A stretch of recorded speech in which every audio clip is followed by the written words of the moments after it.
Quick question. Do you ever make a to-do list?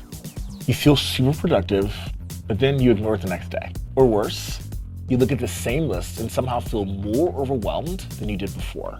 I've tried everything. I've tried the fancy planners, 15 different apps, the sticky notes on my dog, which he was not a fan of. Nothing stuck because I was actually rearranging the chaos instead of actually changing how it worked. If your to-do list makes you feel busier instead of clearer, that's not a you problem, that's a systems problem. They call it capacity tax. That's the mental cost of juggling so much with very little clarity. I'm gonna break this down for you with 5 simple fixes to reduce that tax and help you actually get things done without the stress or spiral. And please stick around for number 5. It's one of the ones that's changed everything for me. Let's start with why your to-do list might not be working.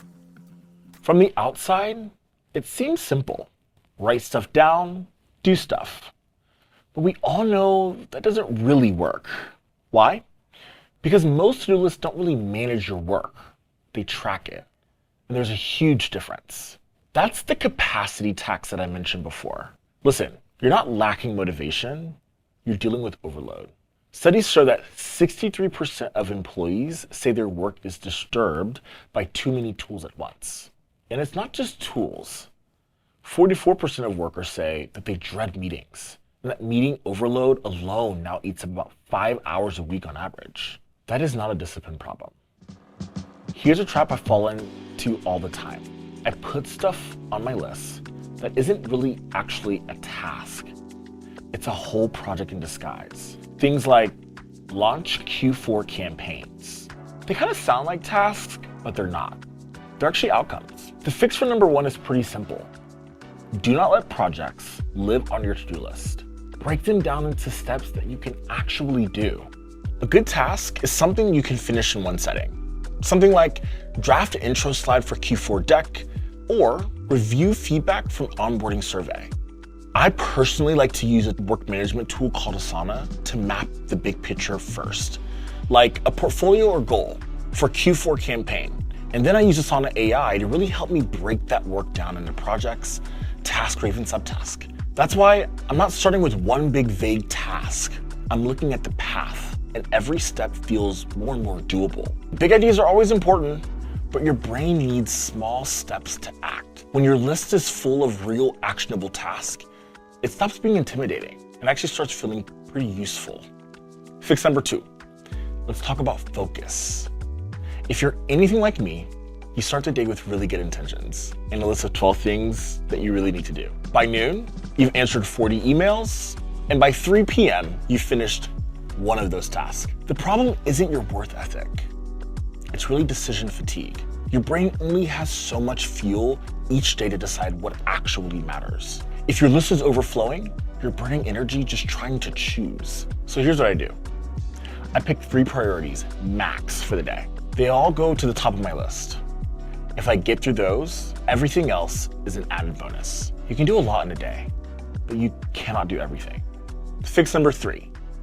This is really how you group your task, except actually, I'm gonna explain how you probably don't do that today. For example, let's just say you're writing a strategy doc, then answering 3 Slacks, then opening up that spreadsheet, then you're going back into the strategy doc. Your brain is probably like, wait, what mode are we even in right now? For me personally, mornings equal deep work.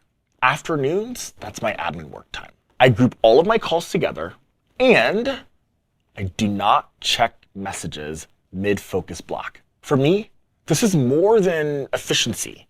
It's about friction. The less your brain has to gear shift, the smoother your day runs. Do me a favor, try it. Pick one part of your day and add a calendar block. Protect it and see how your work and your mindset begins to shift.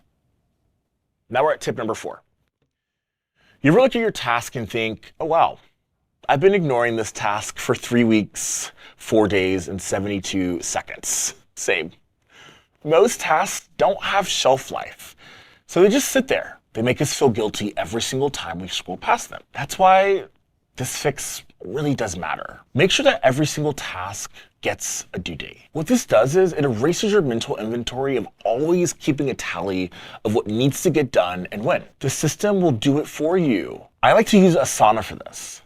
That's because tasks don't disappear if I miss the deadline. They actually float up to the top of my task until I actually deal with them. It's like a helpful nudge, which I'm not gonna lie, I usually always need. When tasks have dates, they become decisions and not intentions. That alone clears a ton of background stress for you. Last one, and maybe the most important, make your system visible.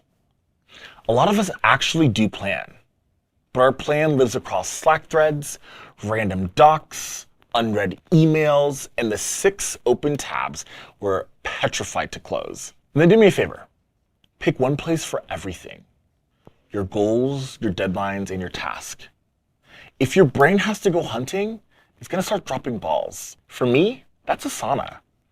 My deadlines, my handoffs, and my projects, they all live there. I can zoom out and see how my work connects to my team's goals, or I can zoom in and I can look for a task like write that video script. When your system is visible, you stop wondering, what am I forgetting? And you start trusting the process. So just as a recap, here are the 5 fixes that we walk through. First, break projects into real, doable tasks. Secondly, limit your daily focus. Number 3, batch task by energy or context. Next, give every task a date. And last but certainly not least, make your systems visible. You don't need more hustle. You just need less friction. Try one of these this week, just one. Maybe it's to clean up your list. Maybe it's to start dating your task. Maybe you finally give Asana a shot and set up your My Task properly. If this helps, drop a comment. Let me know which one you're gonna be trying this week. Or share your most chaotic task list. We've all been there, and we could also use a laugh. And lastly, like and subscribe for more. And remember, your work deserves a better system.